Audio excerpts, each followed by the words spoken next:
Hello, everyone. Welcome to Smoke the Podcast, episode 14. So, today, a little something different. We're sitting by a campfire.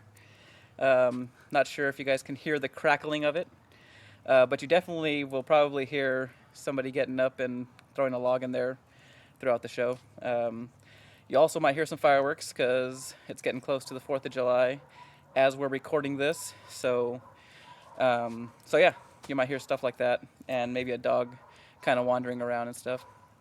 So please bear with us. We are outdoors. Tonight, we're not going to have any cigar, but we are going to have some Jack Daniel's Red Dog Saloon. And our firearms topic today is going to be first aid while hunting or outdoors or whatever. And we have a special guest to help us out with the first aid. Since Ryan and I don't know very much about the first aid stuff, we're bringing in Nurse Nicole. Nurse Nicole. Hi, guys. Say hello. Oh, she did say hello. So Nurse Nicole is an RN, and she can help us out with some of our questions. So let's start with the whiskey. Jack Daniel's Red Dog Saloon. I'll go ahead and do the pour. Pardon our weird little setup we have here today. Yeah. Because we are recording by a fire. We're kind of just hanging out. Yeah, the fire's replacing our cigar. That's going to be the smoke for the night. Hopefully I don't pour too much into Ryan's glass. And if I do, too bad. He's going to have to drink it. It's fine. So this is a special edition bottling of Jack Daniel's, celebrating the 125th anniversary of the Red Dog Saloon, which was opened by Mr. Jack Daniels himself. Oh, cool. In Lynchburg. This is the same town where the whiskey is distilled. The bottle, it's bottled at a slightly higher than usual alcohol by volume at 43%. So yeah, this is a little stronger. Okay. According to the Master of Malt website, we're supposed to have a little bit of cinnamon, maple syrup, buttercorn, and nectarine on the nose. The palate, the clove and black pepper come through clear with classic caramel baked apple notes in support, and the finish, toasted barrel staves and shortbread. Well, I can tell you the nose on that, it just smells like Jack Daniels to me. Like, there's something characteristic about Jack Daniels. Yeah, Jack Daniel's very distinct. Yeah, I wouldn't notice any buttercorn. Well, the one thing I think about Jack Daniel's that I always notice is it does taste very oak barrel-ish. Yeah, oh yeah. To me. Yeah. You can definitely taste it, but cheers. Cheers. Nurse Nicole will not be partaking and drinking, so she's not going to be giving a review. Yeah, which is for the best considering she's holding my child within her stomach. Oh, I didn't know. For the pregnant women listening, it smells like whiskey. Very much so, probably. It's probably overwhelmingly whiskey smelling. Ooh, wee. That tastes like Jack Daniel's, but stronger. Yeah. Yeah, that's kind of what it said. I mean, may have a little more flavor, than the regular Jack Daniel's. yeah. I don't know about their description. Maybe the clove, maybe Yeah. the pepper. I don't taste baked apple notes No, too much, but I may not be as sophisticated as some of the whiskey drinkers absolutely. out there. Yeah. No, it's Um, good though. But yeah, I mean, It just tastes like classic Jack Daniels with more tastes of a very kick, similar. with a little bit more of a punch. So yeah, like I said, 43% alcohol by volume, 86 proof, and yeah, the Red Dog Saloon was opened by Mr. Jack Daniels himself. Okay. I couldn't really find too much pricing because it was a limited run. So Yeah. Yeah. it's not really out. I got this a couple years ago. I think you got it for me. Yeah. It was for your birthday. Yeah. I want to say I know for this is the 750, and the 750 of regular Jack Daniels is anywhere between like $16 and $20. I would say I think I paid about 28, closer to 30. Yeah. So maybe closer to like a Gentleman Jack. Yeah, yeah. Price. I'm sure they're more now if they're not running them as much. You know what I mean? Yeah, Like, it's one of those yeah. If things. it was a limited run, I'm sure. But I got it right when they had come out. So, Yeah. Yeah, they're reasonable still. Yeah, it's actually I mean, if you're a Jack Daniel's drinker, I would say go ahead and Yeah. at least taste it. Well, Jack Daniel's is kind of my go-to, and so to me, like I said, it just tastes like Jack Daniel's with a little bit more of a kick. Yeah. To it. It's amazing what only 3% alcohol by volume can do. To Yeah. It, so. So yeah, let's dive into some of this this first aid stuff. Yeah, we got a lot to cover. So. Yeah. So just a disclaimer: Nurse Nicole is not a doctor, and we're not offering medical advice on this show. This is strictly, us talking through this stuff. Yeah. So contact your doctor if you have any questions in regards to this topic. Let's start off talking about first aid kits. So what are some essential items that everyone should have for an outdoor first aid kit? So I'm glad that you mentioned outdoor first aid kits. There's many first aid kits that you can have. One for your house, one for your car, one for the outdoors. So, when you go camping, hunting, fishing, it's good to have a few extra items in those kits as compared to your home kit or car kit.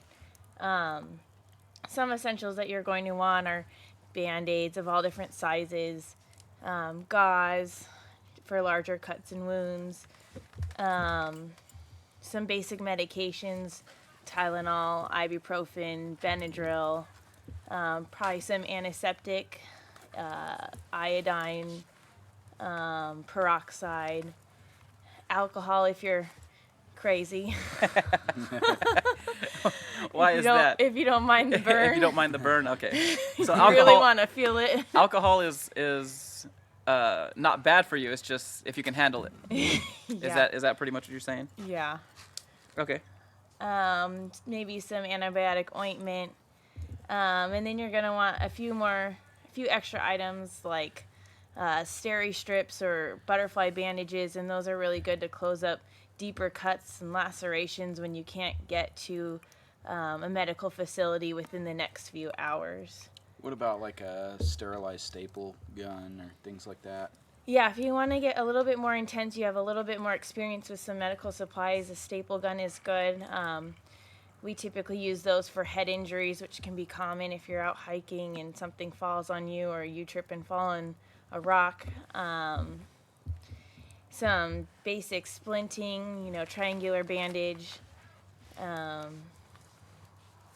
tick remover, just anything that you think you may encounter in the wilderness. Another important item is scissors.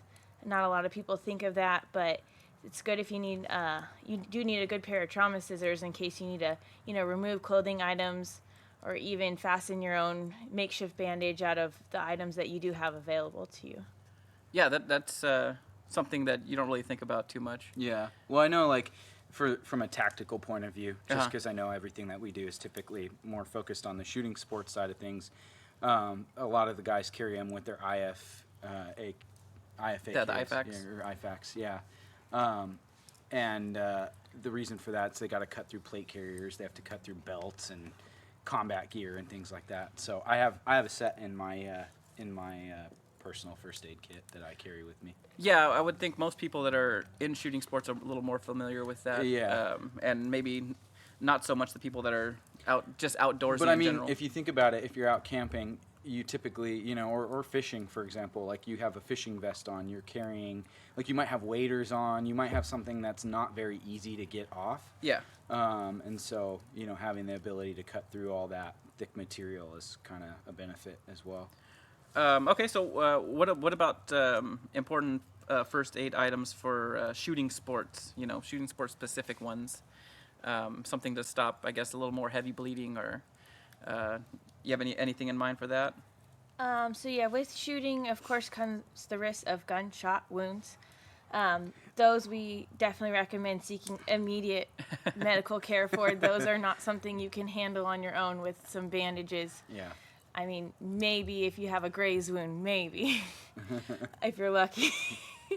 But I know there are trauma packs available that have quick clot in them or other items that will stop bleeding quickly.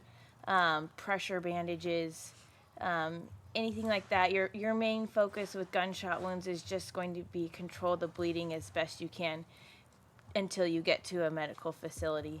Another common issue you might see are burns from firing the weapon, maybe some bruising if you're, out shooting the shotgun, couple boxes. And those are obviously not as serious injuries, but still need to be taken care of. Yeah. So you can get the cool packs, the instant cool packs. You can get some cooling gel for the burns. And especially with open burns, you want to keep them clean. So sterile gauze is important again. Some antiseptic ointment. And then with the bruises, probably the ibuprofen and then cool instant cool pack would work really well for those. So I seen Rambo put some some gunpowder on one of his wounds and light it on fire. I think that's a tried and true tactic. I think it's not recommended. And I also seen him, stitch himself up. Oh so yeah, with fishing line with and fishing a hook line and out a of hook. his knife, Yeah. iconic Rambo knife. Yeah. So we should suture probably kits though. Those are a real thing. Yeah, I mean, those are a real thing, and we should probably avoid that. Would you say that that's pretty good advice? Well, I would say yes, unless it's a last resort measure. You should really avoid doing any procedure that you are not trained for or familiar with. I'm going to go with prevention is my biggest factor on those ones. Yeah. No, and I think those are really more in the cases where, like, for example, when we go chucker hunting, oftentimes we'll be 2 or 3 miles from the pickup truck, which is then 10 to 15 miles from the nearest road, which then is probably another 50 miles from the nearest hospital, So, I mean, you're looking at least an hour to 2 hours of driving and trying to get out of the situation that you're in. If you're backpacking, you might even be 2 days out, like hiking out of the way. With no cell service. With nothing and no way to contact anyone. And so I think in those situations, that's where, like in my first aid kit, I carry chest seals and I carry Quick Clot and I have the trauma kit that she's talking about that I think you can order it on Amazon for about $20 and it comes with just about everything you need to stop a gunshot wound. I mean, granted, like you said, I don't know that I want to rely on that. I mean, it's what you got to do if you're in the middle of nowhere, but I'm pretty sure it's going to suck like the whole time. It's not like getting shot on the street and then being in the hospital 10 minutes later and having them fix you up already, Yeah, it's the best thing is probably for just practice safety. Yeah, absolutely. Yeah. Yeah, and honestly, a lot of these things are totally preventable. Yeah. Yeah, especially the gunshot wounds. Yeah. That should never happen. Yeah, absolutely. Okay, so let's go into some common outdoor injuries. I'm gonna throw out a couple or an injury to you and just give us a quick little maybe stuff to look for, something that would indicate that it's more serious, or just a way to kind of like treat these minor injuries. So if you're hiking, you get a twisted ankle. What should we do? Just wrap in ice, and then when would you know like maybe it's broken, or when should we seek some more medical attention? So yeah, twisted ankle is probably going to be a pretty common outdoor injury. Hiking, sports, hunting. You just miss your step and roll your ankle over. These are considered strains.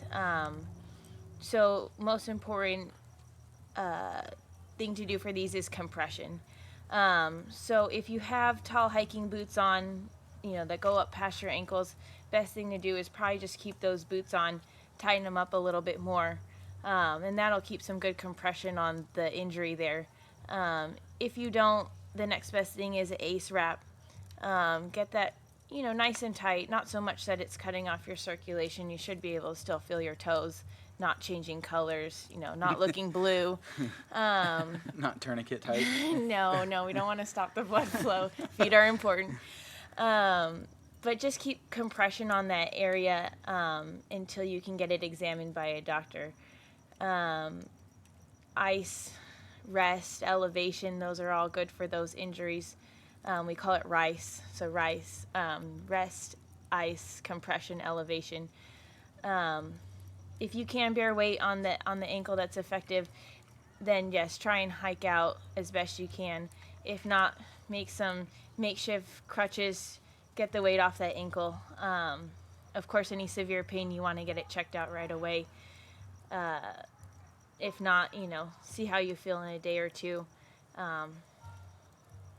Yeah, well, that's interesting that you mentioned with the compression. I don't think a lot of people know that. I've seen people, not necessarily in hiking, but in like sports injuries, where they immediately take their shoe off to see, if they roll their ankle and stuff. And yeah, I don't think a lot of people know that that's something you probably shouldn't do. Yeah. Until you get to a place where you can put ice and do that kind of stuff. Yeah, I would say as long as you're not bleeding, looking at your ankle is really not going to tell you much more than keeping your shoe on. Then ow, it hurts. So just keep it in the shoe if you can. Okay. Would like severe bruising or anything like that indicate a worse problem then too? Yes, so bruising, of course, is bleeding underneath the skin. Common with a lot of impact injuries. Definitely more concerning, especially if you're on any sort of blood thinner. So large amount of bruising should be evaluated by a doctor. That can definitely lead to too much pressure under the skin, therefore causing some constriction of blood flow. It can also lead to the development of blood clots. So if you have a large amount of bruising, definitely get it checked out. Okay. Okay, and what about, so you roll your ankle pretty bad. Would there be any indicators if there's anything broken, or should you just get, if it hurts after a couple of days, go to the doctor, get an X-ray, or how would you go about that? You can expect obviously some pain with the injury. Any severe pain should be evaluated as quickly as possible. If you hear any sort of pop or crack with the injury, you should get that checked out. Any sort of deformity noted with the ankle, definitely get that checked out. If you can't bear weight on it, these are all more severe symptoms associated with those injuries that should be evaluated for possible breaks. Yeah, and with hunting, I don't want to put pigeonhole people, but it's kind of like a manly thing, and sometimes you get that like, oh, he's got to walk it off and kind of be tough, and but if you're experiencing any of these more serious symptoms, then you got to go to the doctor, check it out. I think if the bone is sticking out too, then that's a pretty good sign that it's probably broken. Yeah. If you see things that you're not normally seeing, yes, not good. You don't just walk those ones off. Yeah, I don't think you walk that one off. You rub a little dirt on it, take an Advil, and you'll end up in the ICU for a week. Okay, so how about some minor cuts and scrapes? I know you probably just have to clean them out and stop the bleeding. Yeah. Is that pretty much the extent of first aid for those? Yeah, so this is where that antiseptic's going to come into play. If you're not by a sink and water and soap, the next best thing is to try and cleanse it with an antiseptic. If you're out, hiking on the trail or in the backcountry hunting. So cleaning the wound is most important. That's going to help prevent infection from getting within that wound and causing further issues down the line. After you've cleaned the wound, definitely want to control the bleeding. So that's where your gauze wraps are going to come into play here. Best thing to do is to hold pressure right over the wound if you're having bleeding. If it's a significant amount of bleeding, you might even want to hold a little pressure above the wound, so meaning the area of the body closer to the heart than the wound is, and that'll slow some of the blood flow above the wound to help try and control it. Most people, will start clotting off within a minute or two. Don't keep checking the wound, though. That's most important. People want to peek under that gauze and see what's going on. Like I said, you're not going to be able to tell too much. You want that gauze to stay on there to help that clot form over the wound. So best thing to do is just to keep adding gauze on top of that if you need to apply more pressure if you're soaking through those gauze. Oh, that's good to know. You know, a lot of times that's what people want to do. They want to see it. Yeah. You know, they want to see. Oh, Seeing is is it not believing. yeah. You know, is it getting better? You know, everybody kind of, I think, has a tendency to do that. Yeah. So that's some good advice. I'm learning some stuff here. We can try it out later. Yeah. Okay, so let's move on to maybe some Well, bites. and Before we some- move okay. on to that, I'm just going to say right now, for anyone who's listening to the podcast, who is an outdoorsman, a hunter, a fisherman, I guarantee you at some point or another, you have cut yourself on your own knife. Yes. Typically when you're like looking at it or showing your buddy or doing something. Which And has not happened to anyone here.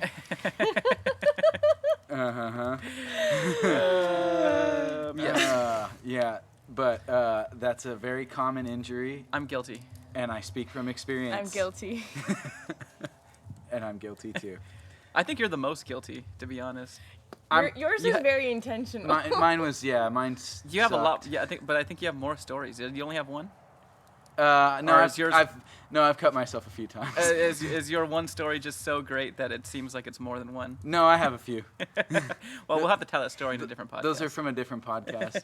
If we were going to talk about any of them, though, hers would probably be the best. Oh, really? Because it was while we were camping. In fact, it was while we were whittling while camping. It was a freak whittling accident. Yeah. And haven't we all had those, huh? Yeah. But we got it figured out, and she was all good. And I happened to actually have steri strips on that trip, too. Oh, wow. That's, Yeah. Well, way to be prepared. Yeah, the closest facility was a medical office / vet. So we figured that we were probably better off on our own. Mm-hmm. Few steri strips on the hand, stop the bleeding. It looks great. Yeah, can't even tell. So, Okay, so how about like bug bites and stings?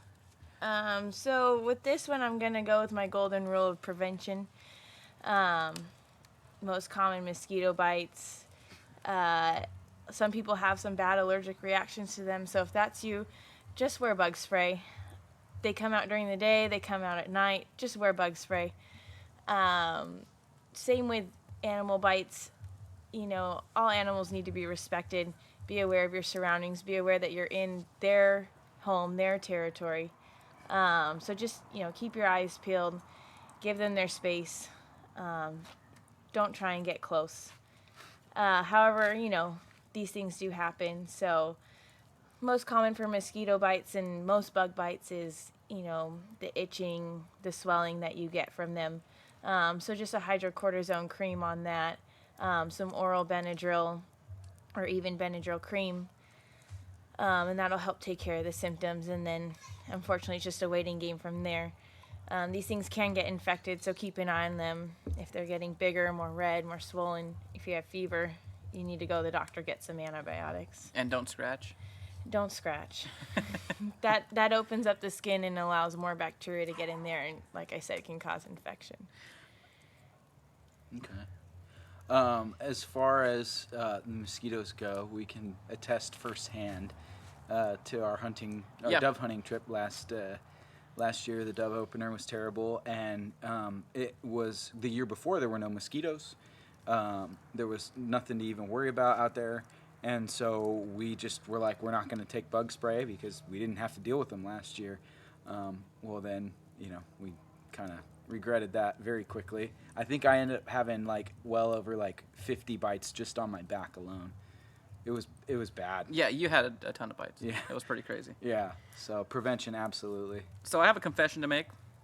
Okay. I've never been stung by a bee. Oh, In my entire life, I have avoided being stung by a bee. That's I don't pretty know. good. That's Yo just luck. también. Or if Really? I did not know that if about I'm- you. if I'm following the golden rule of prevention, Yeah. or if I just run like a I've little been baby when I see bees. I've been stung twice. So for me, Yeah. how would I know if I was allergic to bee stings? So what a lot of people don't know is that you only develop an allergic reaction after your first sting. Oh, okay. So it had to be stung twice. There are some rare people who are just very sensitive to them and can have an allergic reaction to the first sting, but very uncommon. And that's because your body is now building up a response to that initial sting. So if you're allergic to the stings itself, your body will recognize that first sting and then start building a response in case you get stung again. With all allergies, they can range from mild to, extreme. Some mild reactions are pain, swelling, redness at the sting, more so than a normal person, itching, progressing all the way to hives, rash, facial swelling, which is where you get to be more of a emergent response that you need to seek medical care for. A lot of people with bee stings who know carry the EpiPens, and that will help to immediately reverse an emergent reaction to bee stings. So I know with like hunting dogs too, Uh-huh. a lot of the guys recommend carrying like an actual like shot of Benadryl that Oh, they okay. can just inject the dogs with and things like that. Yeah, I've seen a lot of. It's kind of funny when they show them on Facebook or Instagram.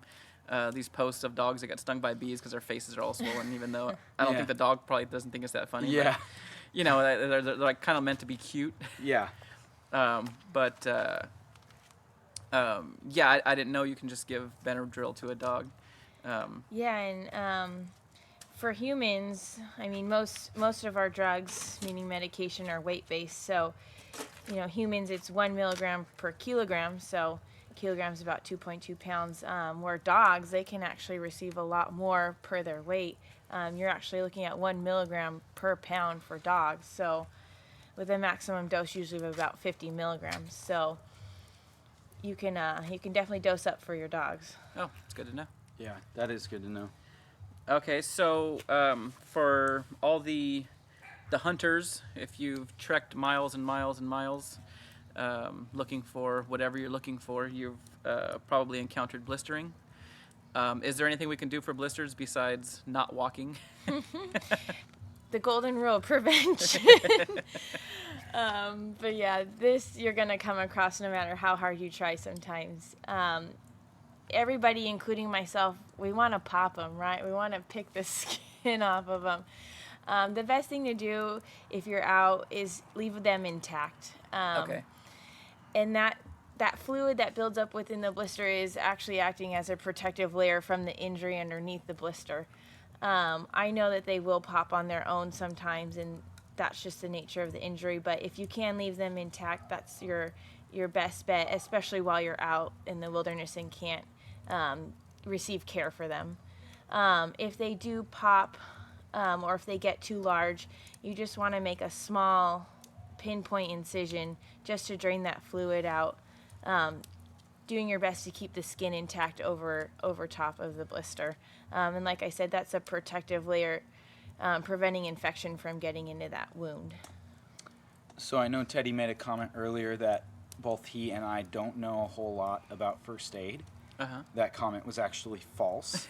I am an Eagle Scout. Oh, really? Yeah, wouldn't you know, huh? And actually had to complete training for most of the ranks in some sort, if not all forms of first aid. Also completed a bunch of first aid requirements for merit badges and things like that. And so one of the things that was really common with Boy Scouts, because of all the hiking and all the camping, is blisters. One of the things that we carried in every first aid kit is stuff called moleskin. And you can look it up on Amazon, or you can actually find it at CVS. And basically it's this kind of like rough, almost like athletic style tape. Okay. That you can cut in different forms, and which is also why it's good to have scissors in your first aid kit, because you can cut them to the shape of your blister and apply them to the blister. They're pretty common anti-blister, not anti-blister, but basically once the blister forms, then you can kind of put them around the blister and protect that area, and they work really good too. Well, that's good to know. Yeah. Okay, so let's move on to fainting. What should we do if we're out hiking with somebody and they start feeling lightheaded and they do the declare and pass out? What do we do? Before we answer that question, what would be some of the main causes of fainting, And why would you develop a southern accent and say "I declare" as you fall to the Because floor? that's like It affects the portion in your brain that confuses you from where you're from. And what time period? No, that's false. Thank you for clarifying that. Fainting, especially out hiking, I mean, we're thinking altitude, right? You're gaining Yeah. altitude quickly usually, or just in a area where your body's not accustomed to the altitude. So most common is going to be just that change in altitude that can cause, a lack of oxygenation in the body. Another common cause is dehydration. You're really pushing yourself getting to the destination you need to go to. So if you're not well hydrated, that can cause some fainting. You haven't eaten properly, replace those calories that you're burning off, that can lead to fainting. Those are probably going to be your main causes. So if you come across, your fellow hiker, your fellow friend that starts complaining of dizziness, best thing to do if you can catch it early is have them sit and rest. Just let their body recuperate, catch up a little bit to where they're at. If it gets too late in the game and you find them on the floor, the best thing to do, of course, is examine your surroundings, make sure it's safe to help them out where they are. Of course, if they're hanging off a cliff edge, it might be a little risky. But make sure, the situation is safe to, approach them. And then you want to stabilize them. Make sure that they don't have any signs of head or neck trauma. Move them to a safe location if they're not in one. Assess them for any sort of head injuries that could have caused them to pass out instead of faint. And then you want to place them in what we call the shock position. So we're assuming that they fainted because they didn't get enough blood to their brain, enough oxygen to their brain. So what you do is you just gently lift up their legs, 15, 30 degrees, and what that does is it helps a lot of the blood back into the core of the body and hopefully help them get a little bit more oxygen to the brain and to the core organs. And then, you need to hope that they wake up. Give them time, a minute or two. If not, you really need to start seeking some emergent medical attention. Get a hold of someone. They need to be evaluated by a physician. So, what about heat? Would that also cause fainting? Yeah, so that Overheating? goes along the lines of dehydration. Most of the time people are... Oh, there we go. Some good fireworks right now. But yeah, most of the time when people are hiking, it's, the warmer months, summer, springtime. So staying hydrated can help prevent that. You don't want to try and give a person who's fainted some water until they've completely woken up. That can cause a risk for aspiration and choking. Okay. So what about, you see it common in athletics where somebody gets worked up, they work out too hard and then they get nauseated. Is that kind of like a first step to fainting? Can you faint from overexertion? Absolutely, and that's just your body's stress response.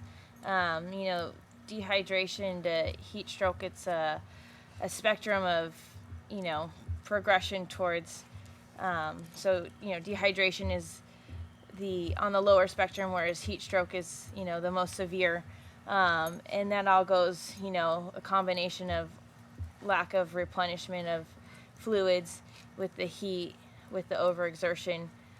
So main thing is stay hydrated.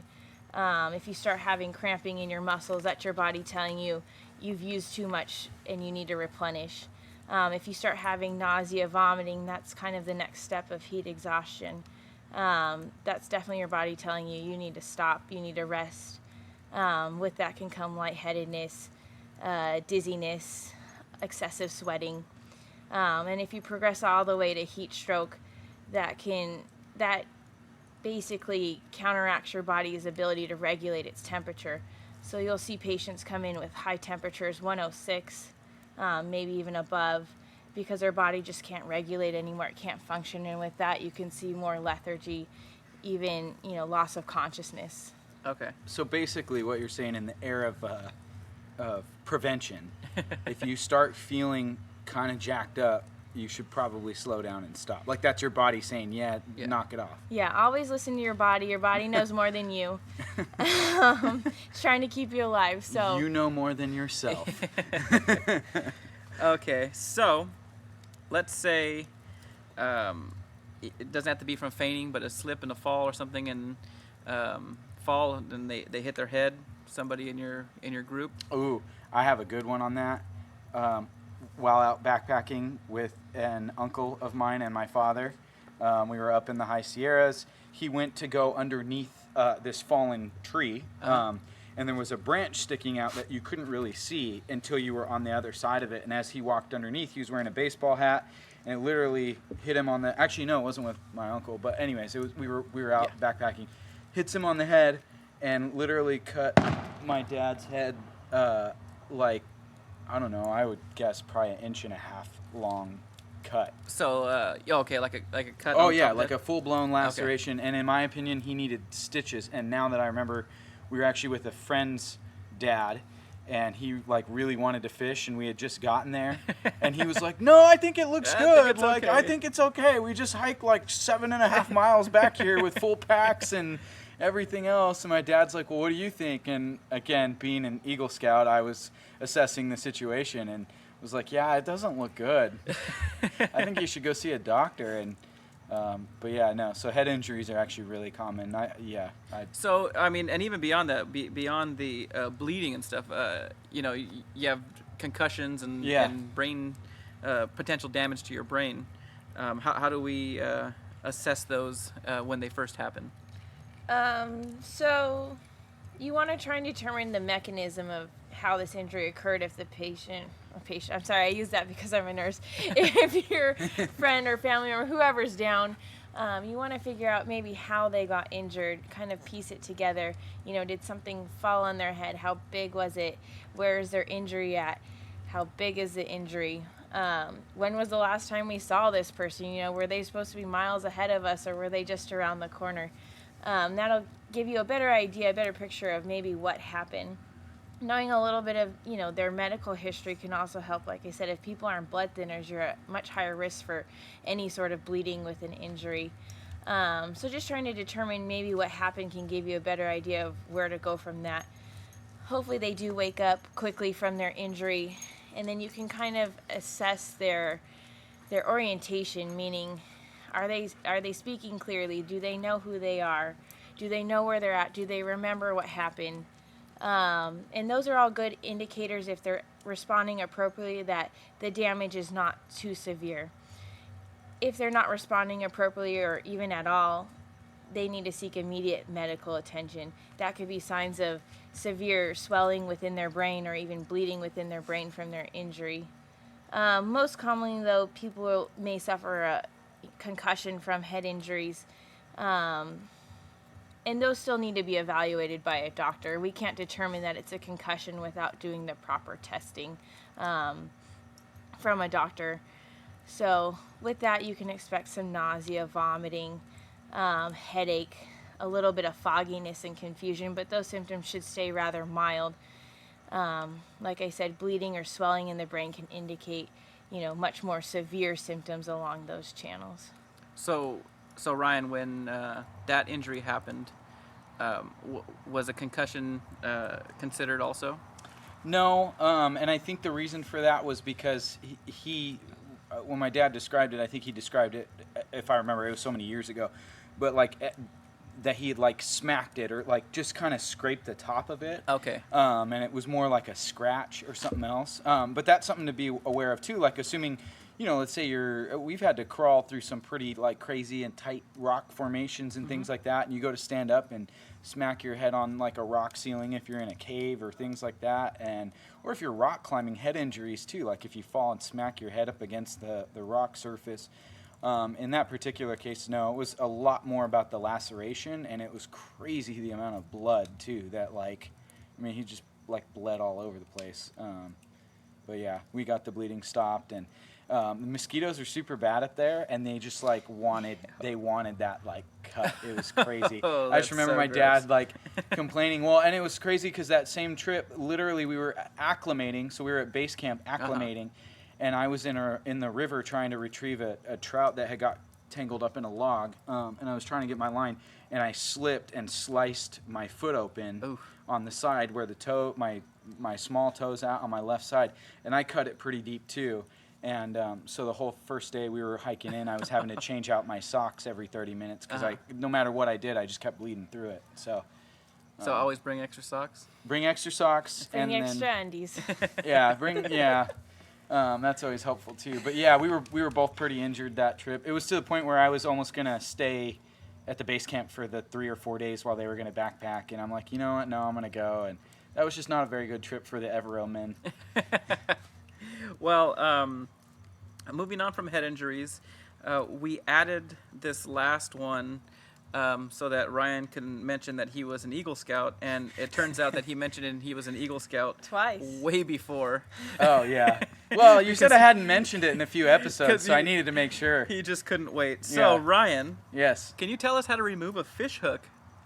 Oh yeah, If that's you're in the Boy fishing. Scout handbook. I mean, it's number like Day one. Day one, bro.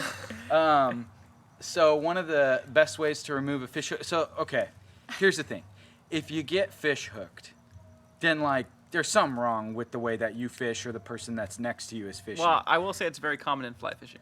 I would assume so, and so For I could see that. amateurs. Yeah. At the same time, what I always like to tell people is if the barb doesn't go all the way into your skin, you don't need this method. It makes it a lot messier. But if the barb of the hook actually penetrates all the way through the skin, Yowzers. when you go to pull it out, it's going to rip and tear up that skin. Yes, that's So- what it's made for. So actually the best way to remove it, this is going to be crazy to some of you people, is you literally take the hook and you And just so you know, he's showing us. yeah, I'm showing you guys. You guys can't see this because we're recording via sound. Just visualize it. Visualize this. You take the hook and you literally push it deeper into your skin until it comes out the other side. Ooh. The barb all the way through. Then you take a pair of needle nose pliers, or any kind of pliers really, and either cut or crimp the barb. If you can cut it, honestly, that's easier. But if you have to, crimp it, and then basically you back it out the same way that you pushed it through. And Wow, that yeah, does not sound fun. yeah. And like I said, if the barb doesn't go all the way through, don't push it through. I say fish barbless. It's better for the fish, and it's easier to remove if you hook yourself. True. It's harder to catch them though. Well, yeah. I mean, that's where the skill comes in. I say just go to the grocery store and buy whatever you want to eat. Okay. Okay, so how about some more shooting sports specific injuries? Anybody who's shot guns, like the barrels get real hot and you have a high chance of burning yourself. What are some common ways to treat burns? Well, one thing that you won't commonly hear is you need to pee on it. And that's because that's not true. That's jellyfish. You could try it though. Yeah. Thank you for letting me know that. I don't want think anybody I'm to good. trick me into that. Yeah, dude. Next time we go out to the range and anyone gets a burn, we'll be like, "Oh, you gotta pee on it, dude. You gotta pee on it, man. Hopefully it's not like a private range and people are really gonna think you're weird. You might not be allowed back, but Yeah. with burns, you want to immediately cool down the skin. Even though the mechanism that has caused the burn has probably been removed from the skin, that skin can still get burned underneath for, minutes. So you want to cool down the area. If you have ice water, even just cool water, put your hand in the ice chest for a few minutes, and that'll help cool down that area. Hopefully helps stop the burning that's occurring under the skin. Next, you want to treat it like any other open wound. Make sure you clean it out really well. And then, provide some general first aid, some antibiotic ointment, cover it up with a bandage.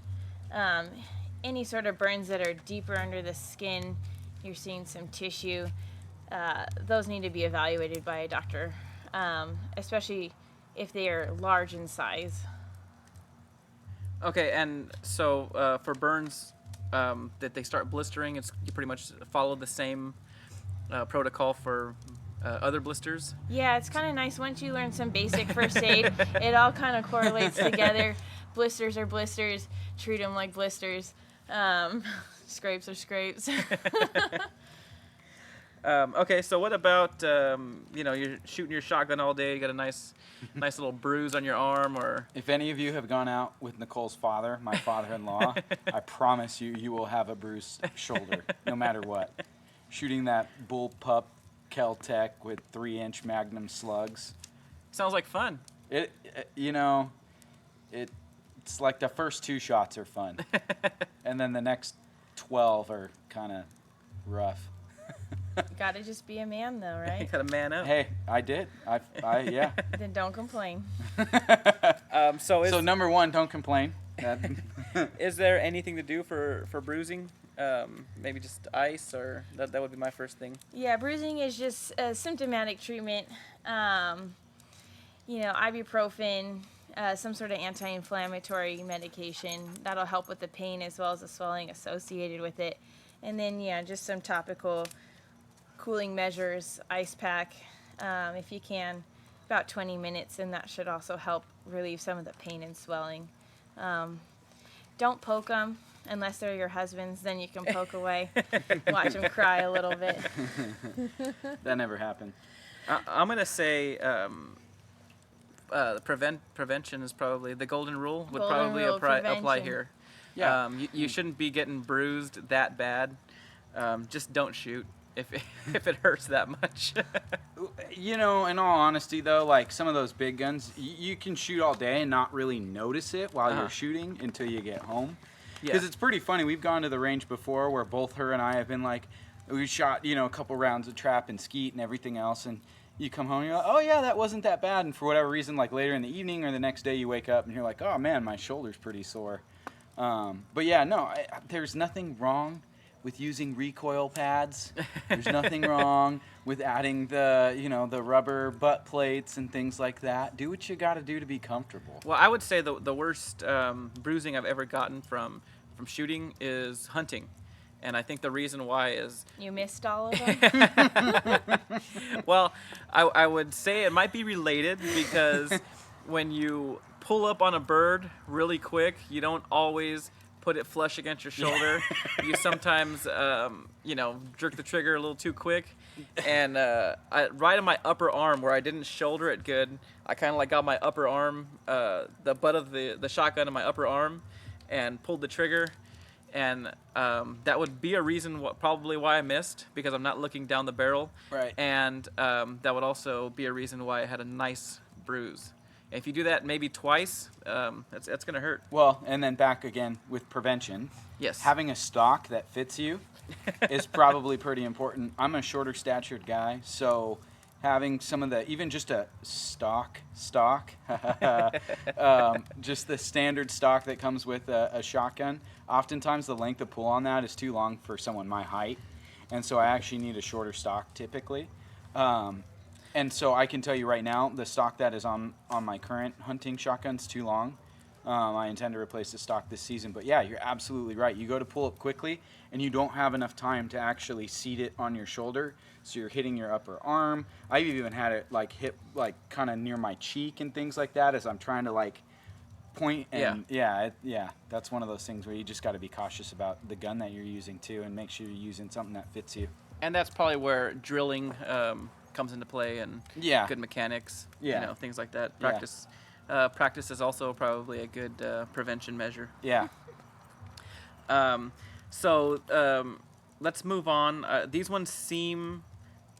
Well, Okay, before go we ahead. do that, I would say we brought up earlier when we were kind of discussing what to talk about, objects in the eye.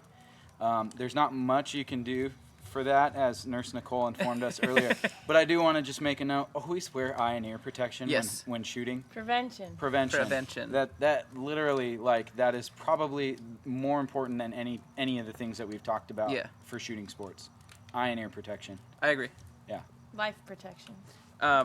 These ones are a little miscellaneous things that can happen while you're out hiking, and they seem pretty obvious to me, but let's go ahead and talk about them.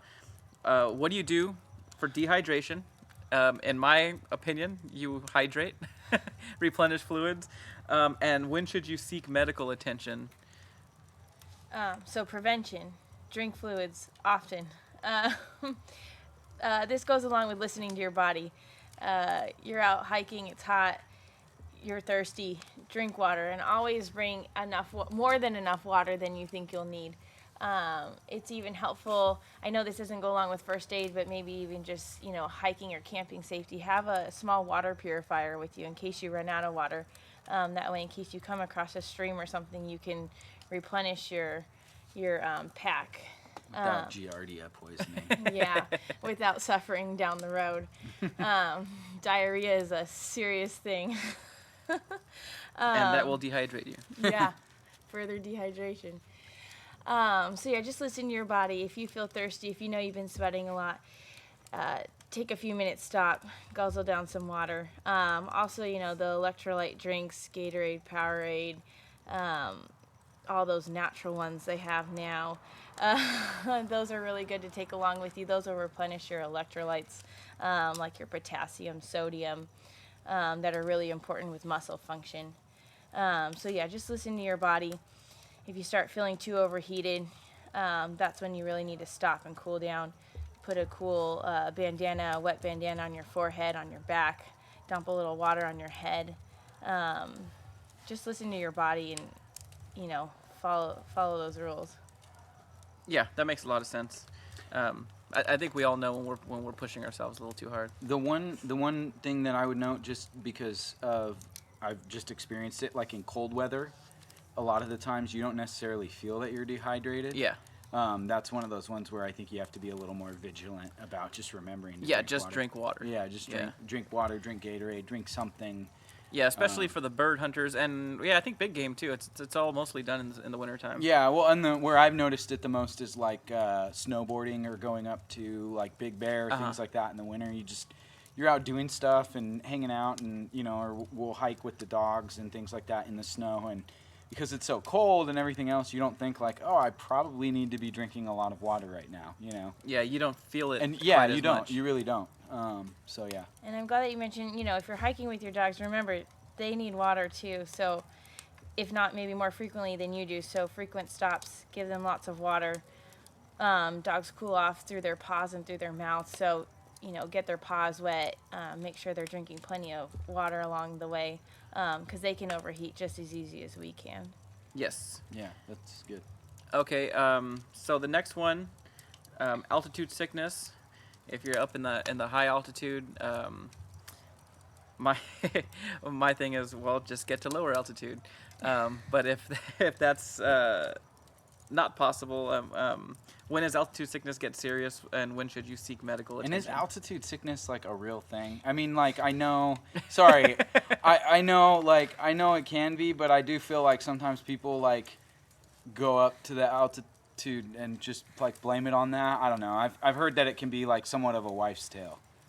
No, it can. It's definitely a real thing. Okay. You can definitely need hospitalization if it's serious enough. Okay, like I get that on Mount Everest. I was gonna say if you're hiking Everest, if you don't die from that alone. But I'm talking about the people that go up to like local mountains and go, oh my gosh, like I'm super altitude sick or whatever. Okay, if you're hiking through the state park, probably not. You just need to get over it. You're probably just out of shape. Let's face it. Yeah. No, altitude sickness is a real thing, and like you said, Teddy, it's caused by gaining too much altitude too quickly. Best thing to do, besides prevention, is to get back down to lower altitude. It's basically because the higher altitude you reach, there's actually a lower pressure of oxygen. So our bodies rely on oxygen, right? So therefore, your body's not receiving the oxygen the way that it normally is, and that's what causes those symptoms. Most commonly dizziness, lightheadedness, fast heart rate, nausea, vomiting. And the treatment for that, honestly, is, like we've already said, get down to lower altitude, get back to where your body's used to. You need to take longer to acclimate to gaining altitude. And it's just symptomatic relief. If you have a headache, Tylenol, ibuprofen, staying hydrated, and like I said, gaining that altitude more slowly than before. And can it get serious to where you would need to maybe go to an emergency room or have get helicoptered out of where you are?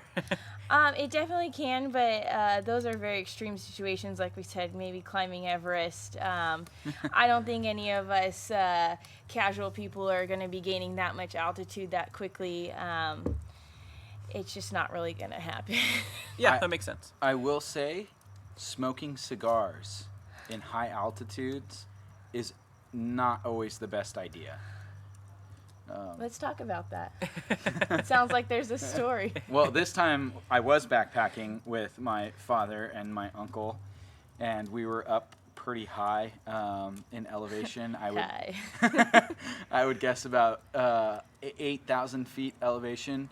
We had gotten up there in the morning, fished all day, just taking time to acclimate, had some dinner, and then we're sitting around a campfire, and we had some Cuban cigars that were a little more potent than what I was normally used to smoking, and started into that, and I think I was gone by like the first third, just like dizzy and like nauseous and like, oh my gosh, I'm not getting enough air. I just remember like laying down in the dirt, like I just need to like breathe, like be cool. Yeah, cool yourself off and a it was little so funny because both my father and my uncle were making fun of me, like, oh come on, get out, you'll be fine, like everything's okay. And then I think after a little while, both of them were kind of like, all right, maybe we need to stop puffing on these cigars. It's getting pretty tough. So yeah, I'm very wary when I smoke tobacco in high altitudes. Okay, let's kind of switch gears and talk about a little more serious injuries. I'm talking about injuries where you're going to need to seek medical attention. Just see if there's anything that civilians can do prior to the medical attention getting there. First off, broken bones. Is there anything that we can do for a broken bone if you come across an injury like that? And is there anything for any of these that we're going to talk about that you should not do? Like, yes. Just straight, like, do not do that. Within reason. I'm sure there's a lot of things. Don't pour gasoline and light it on fire. Like, that's probably not a good idea. Don't suture it with a fish hook. Well, I mean, Rambo did it. Unless your tetanus is up to date. Or you're Rambo. Oh, Rambo's not real. That hurts. Getting serious over here. Yeah. I'm not going to be invited back. So yeah, broken bones can occur. You want to provide some basic rudimentary splinting, and by splinting I mean we want to keep that injured area from moving as much as possible. There's all sorts of breaks and fractures. Some go completely through the bone, some partially. And, those are a little harder to tell without the major deformity of, my ankle's backwards now. Yeah. But with any sort of break or suspected break, we want to provide some basic splinting. And if you don't have something in your first aid kit, like, or say for an arm, for an instance, you want to, put that triangle bandage on, splint the arm so that it stays mostly immobile or as much as possible. You can use other basic items. You can fasten a T-shirt as a splint. You can, if you're a Boy Scout or an Eagle Scout, you could use your kerchief, which they all sport around. It's not a joke, okay? I was not a joke. It was very serious. You could, even use like your belt. I mean, you just get creative if you have to. Yeah. Or be prepared. Prevention. You know what's crazy about that phrase? That's the motto of the Boy Scouts. Be Which prepared. is now just the Scouts because they allow girls in that, but that's another podcast. That's another podcast. So say if it's not an arm injury, we're talking legs. I mean, you can even take 2 twigs, put it on either side, hopefully twigs without sharp bark. Kind of wrap that around with an ace bandage, just anything to get that leg straight and immobile. They said, I know for us, they always talked about busting a hiking stick in half. Okay. And utilizing that as well. Unless they're titanium, then that's probably not going to happen. Then yeah, okay. So when you mentioned your ankles backwards or your legs off to the other side, Yeah. should someone straighten that out or? No, not without professional Okay. training. Those are the more severe injuries. If something looks majorly deformed, something's poking out that you normally don't see, something's pointing the wrong way. Those are the ones you're going to want to leave alone. You still want to splint them as best you can. Keep them actually in the position that they're already in, and seek immediate medical Yes. attention for those guys. Yes, all of these injuries seek immediate medical attention. There's like immediate, and then there's like immediate, and Super immediate. And that one is the emphasis on the I am immediate. Yes. Okay. Immediate. Okay. Gunshot wounds. okay. Hopefully, you never come across these. Practice proper gun safety, and it shouldn't be an issue. Okay, but if we're in that situation now, hopefully, like I said earlier, it's just a graze wound. You can just kind of bandage those up as best you can. Go see your doctor within an hour or 2. Okay, so we're going to talk about, through and through, and, what bullets that are stuck in the body. Contrary to popular belief, you don't need to take the bullet out. The bullet's pretty much sterile once it enters the body. It's going so fast and at such a high temperature that it doesn't pose a risk for infection. Actually, it poses more risk for infection to try and go retrieve that. So if you're out in the wilderness, just leave it in there unless you can see it right on the surface. But with those ones, you're worried about internal bleeding you can't see. So that's where your trauma kit's going to come in handy. And, this is just rudimentary stuff as best you can with what you've got. So you want to try and control that bleeding. Notice, is there an entry and exit wound? So you know how, where you need to place your attention to. Large amounts of pressure to help stop that bleeding. This is where you're probably going to want to use your quick clot and your pressure bandages. And this is the capital I am, immediate medical attention injury. Yeah. So basics is control the bleeding as best you can. So on a through and through wound, that's where you'd want to probably use like a chest seal, or if it's going through the chest, obviously, punctured a lung or something like that. Yeah, so you're going to want to put some gauze over that, covering the wound up, but you want to keep one end of the gauze open. So if you think about, a square piece of gauze, you're going to put tape on 3 sides of that gauze, keeping one area open. And that's going to help allow air to escape the wound and hopefully help prevent it from getting back into the wound, creating pressure within the chest. Okay. That's good to know. Okay, go ahead. No, you go ahead first. No, I was going to move on to the next. Do we have to worry at all about high-speed lead poisoning? Well, hopefully we're using California compliant rounds these days. Non-lead ammo rounds. See? She knows. She does know. I taught her. Because we're responsible on this show, and we follow the law to the T. So unless you're using lead bullets, you're not going to have to worry about lead poisoning. Oh. So high-speed non-lead poisoning. Which is just, I think, infection. But yes. Okay, so let's take gunshot wound out of the equation. And so severe bleeding, which is part of the gunshot wound, should that all be treated the same way? If it's, say, like a longer laceration, or is it's all pretty much the same? Severe bleeding is severe bleeding. Well, yes, severe bleeding is severe bleeding. There is 2 types of bleeding, though, that can occur with injuries. Venous bleeding, meaning coming from the veins, which is a slower bleeding. Usually the blood's a little darker red in color due to that lack of oxygen that's already been used up by the body. And then there's, arterial bleeding coming from the arteries, which is oxygenated blood that should be brighter red in color. And usually coming out with a higher velocity, higher pressure. You might even notice that it's pulsating out. So those are like the squirting wounds? Yes. Not as dramatic as you see on TV unless you really nick a good one. But I would say, arterial bleeding is much more serious than venous bleeding just because of the high pressure, the capability of losing more blood over a quick amount of time. Those are the ones you really want to apply a lot of pressure to. As a last resort, if you can't get that bleeding under control, then you're going to want to use a tourniquet. And that's essentially to stop all blood flow to that extremity, assuming that the bleeding's in an extremity, which can cause some serious damage down the road if it's not treated quickly. But like I said, that's kind of a life or death, mechanism of just trying to control that, saving your life. So that's why they have the little flap for the time. They want you to write the time. That's another good thing to have in your first aid kit is a Sharpie, in case you have to write That's a good one. Yeah. something. Yeah. I have one in my trauma Your kit. memoirs, your... Yeah.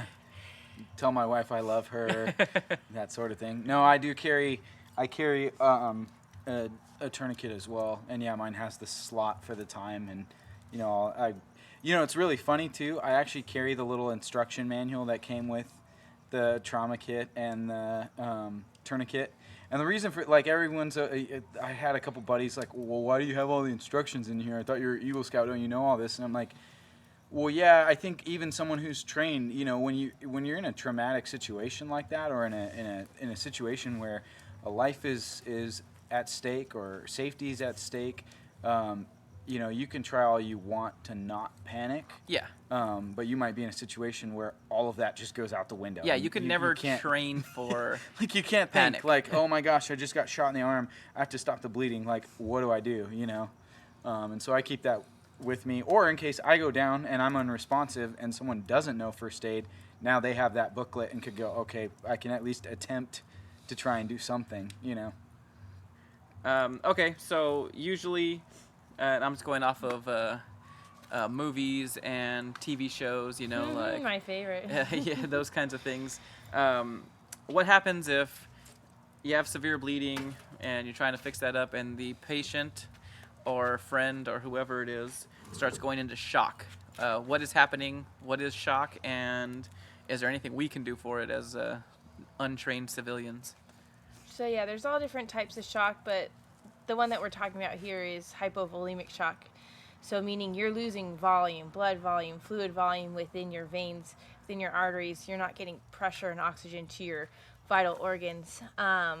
So with shock, you're losing too much fluid, too much blood. You're going to start seeing a decrease in the level of consciousness, meaning the patient or the person's not becoming aware of what's going on. They're difficult to arouse. You might notice some bluing in color in their extremities, their fingers, their toes, and usually it starts there and works its way towards the core. At this point, our main concern is trying to preserve those core organs, the brain, the heart, the lungs.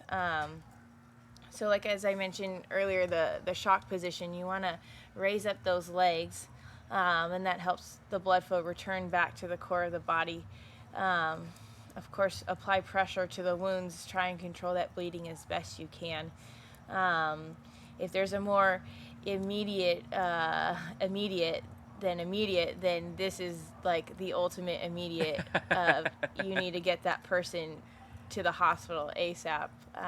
That's fully capitalized immediate? All caps. All caps. Exclamation. Okay.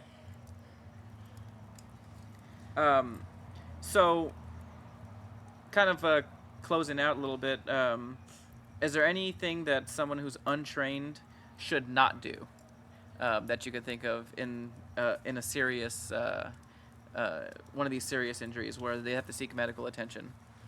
I know we said, listen to your body. This one's kind of listen to your mind. If you're not comfortable or familiar with something, then it might just be better to not even try or attempt it. You know, you can sometimes cause more damage than do good if you're not familiar with what you're doing. Yeah, I see a lot of people that like, you know, in the gun community where they carry those little needles to stick in your chest to relieve I guess the air pressure, and I see a lot of mixed things about that. You know, a lot of people say if you're not trained, you shouldn't do that, and some people are like, "Wow, it's life or death, and you got to do what you got to do, and stick a pin in there or whatever." You know, what do you recommend as a nurse? What is that needle called? We just call it needle decompression, or you know, thoracotomy, thoracentesis. You know, it, like you said, it's used to relieve any buildup of pressure that can occur in the chest with a traumatic wound. That can include air or blood. That is an emergent life-saving procedure that should only be performed by someone who's familiar with it. I mean, obviously you got heart, lungs, major arteries going on in the chest. We got a lot of important stuff with a capital I in the chest there.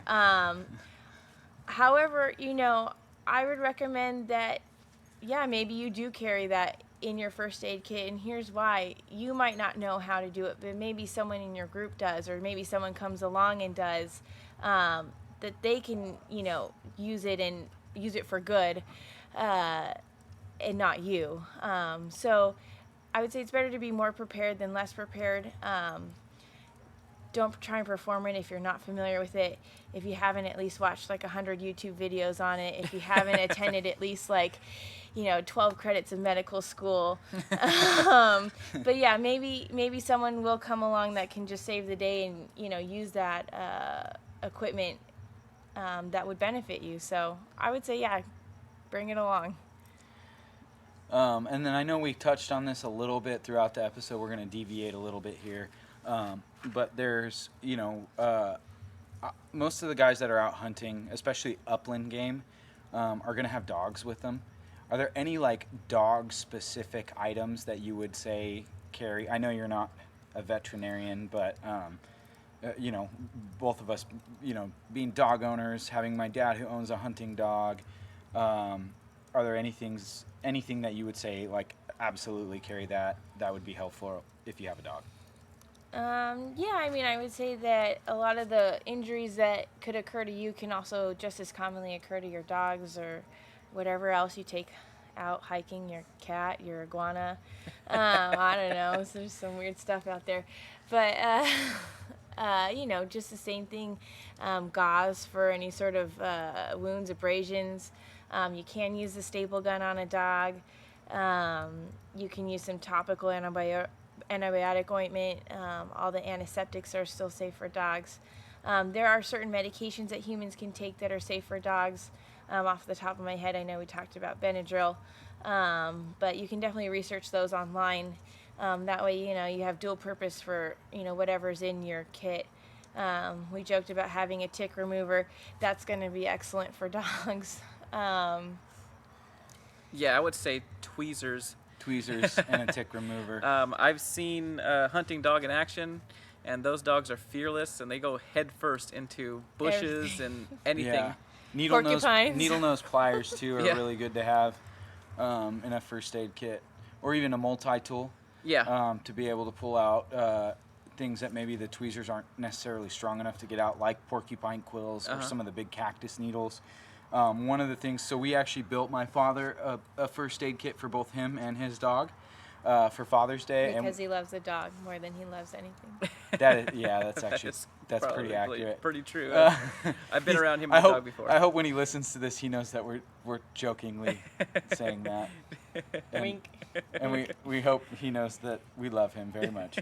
That's not a wink wink, that's true. That is very true. Yes. One of the things that we included in there were the saline washes, or what did... They're saline flushes. Flushes. Just a syringe filled with sterile saline water. That can flush out, you know, maybe dirt or grime that gets in the dog's eyes or in their nasal cavity, things like that. A lot of the foxtails will get there. And then the other thing that I added was something called styptic powder or styptic powder. And I researched this, and supposedly it's really good. It stops bleeding. A lot of old school barbers used it, like for nicks and cuts with straight razors. And they found that it's actually really, really, really effective in stopping bleeding on dog claws that get caught when they're tearing up through the rocks in the brush and things like that. So adding a vial or two of the powder, and they make them in pen form that you can kind of paint onto nicks and cuts. It's better than the quick clot can be very expensive, and so this is a much cheaper solution to that. So I know that that's always a good option too. Okay, that's good to know. And then I know they talk about having like dog nail clippers and things like that, but that's all additional stuff. Okay. Anything else you want to add? No. No. Yes. No. Yeah, I think we covered quite a bit of stuff today. Prevention is everything. Prevention really is well. I don't know about everything, but a lot of it. A is lot of prevention. the things A are lot of the prevention. things. You want to circle back to the whiskey? I'm going to give my opinion on this whiskey, and it is Jack Daniels. Yeah, it's stronger Jack Daniels. Yeah. is really all it is. I had For someone who didn't taste it, I know there's Pepsi Max, which is like extra Pepsi. Oh, happy another 4th of big July, firework. everybody. God bless America. Is it like, would you call it like a Jack Max? No, it's like my comparison would be it's like drinking Coke and Mexican Coke. Yeah, more That's like strong. Yeah, it's got Yeah. the cane sugar instead of like the high fructose corn syrup. Yeah. So I would say that regular Jack Daniels is Mexican Coke with the cane sugar, and Jack Daniels Red Dog Saloon is high fructose corn syrup. Like- Souped up a little bit for you. Yeah, it's got a little extra oomph to it. I would just say it's got 3% more alcohol in it, Uh-huh. but that's just me. But Jack Daniels is so distinct in its flavor. It really and is. smell, everything. It's insane, and I know we've brought this up on the podcast because we've had, I think now 4 or 5 different types of. No, I think we had Gentleman Jack and Single Barrel, I believe. Okay, so 3. Yeah. So we haven't had regular Jack. No, we haven't had Daniels, regular so we'll Jack have to do Daniels. that as well. But I to don't me, think. you taste any of those, no matter whether it's smooth, whether it's a little bit more rough, whether it's more oaky, whatever, they all still taste like signature Jack Daniels. Yeah. And like I said, to me, this is Jack Daniels with a little bit more of a kick to it. I thought it was good. I had a glass and a half, and it's Jack Daniels. You can't go wrong with Jack Daniels. You can't. It's good stuff. Yeah, it's truly just really good American Tennessee sour mash whiskey. Yep. As always, follow us on Facebook, Instagram, at Smoke the Podcast. And we'd like to thank Nurse Nicole for helping us out tonight with these questions. The expert. Not only is she a nurse, she is an ER nurse. So yes, she she does is an have a little emergency more nurse. credentials than. And she's like a clinical nurse 4, which makes her like even more. Which means nothing to most Yeah. of you. No, but being an ER nurse, you do get more of the trauma stuff. Yeah. And so we really appreciate Yeah. you coming on and giving your time and your advice. It's a big help, and I think a lot of people are going to enjoy this. Yeah. Thank you. Thank you. You're and welcome. Have a good night. All right.